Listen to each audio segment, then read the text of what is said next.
This event back in 1998 awaits the winner.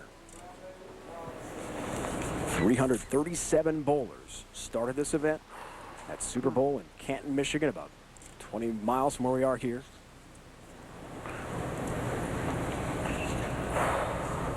Three remain.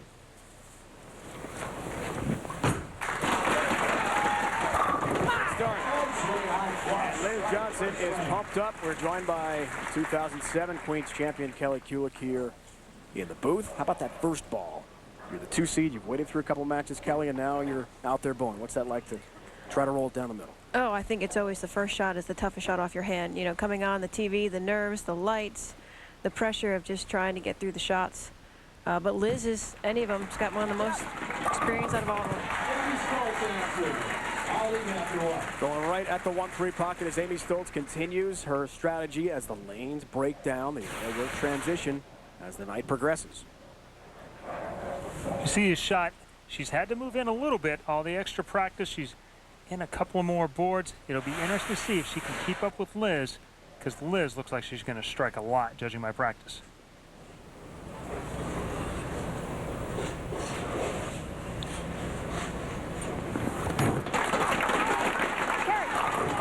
It does.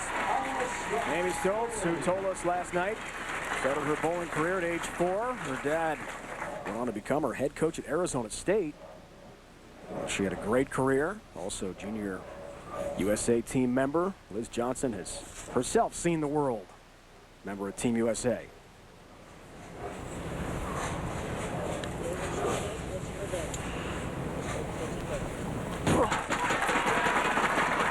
Comes in high, nearly crosses over, and just 7 pins. Kelly, what happened there?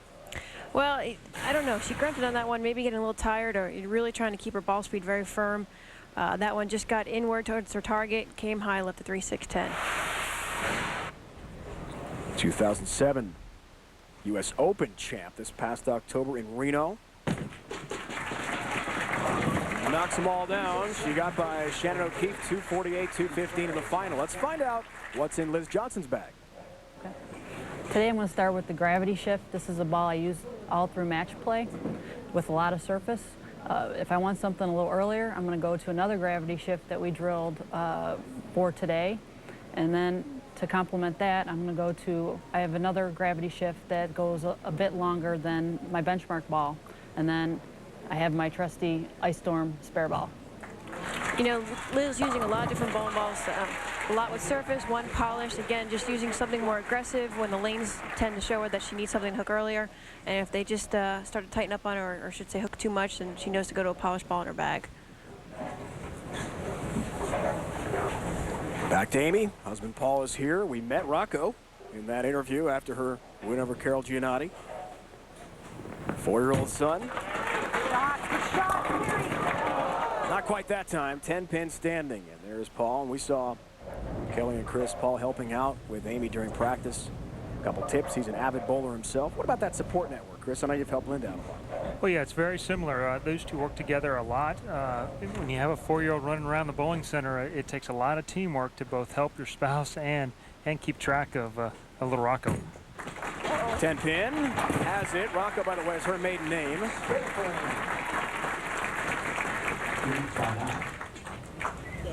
Some other finishers. There is Kelly Kulick just out of the number.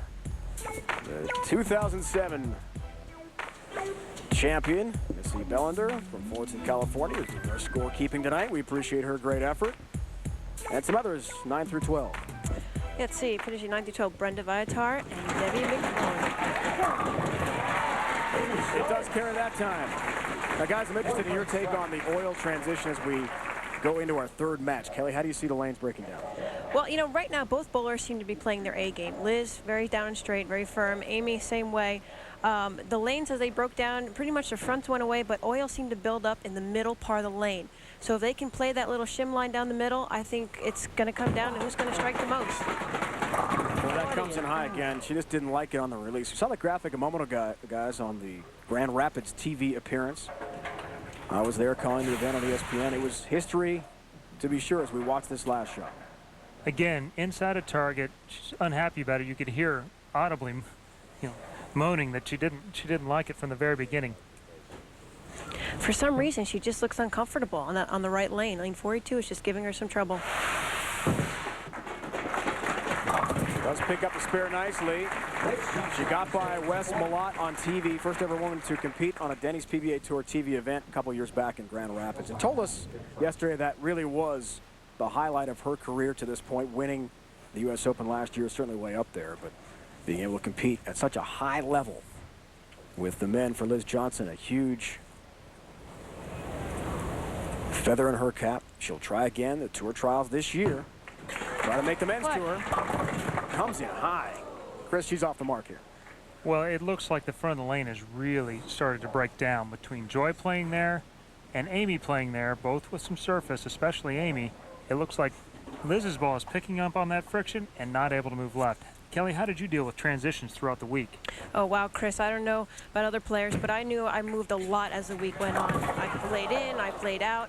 Wherever the lanes dictated me to play, as well as the other players, that's where I went.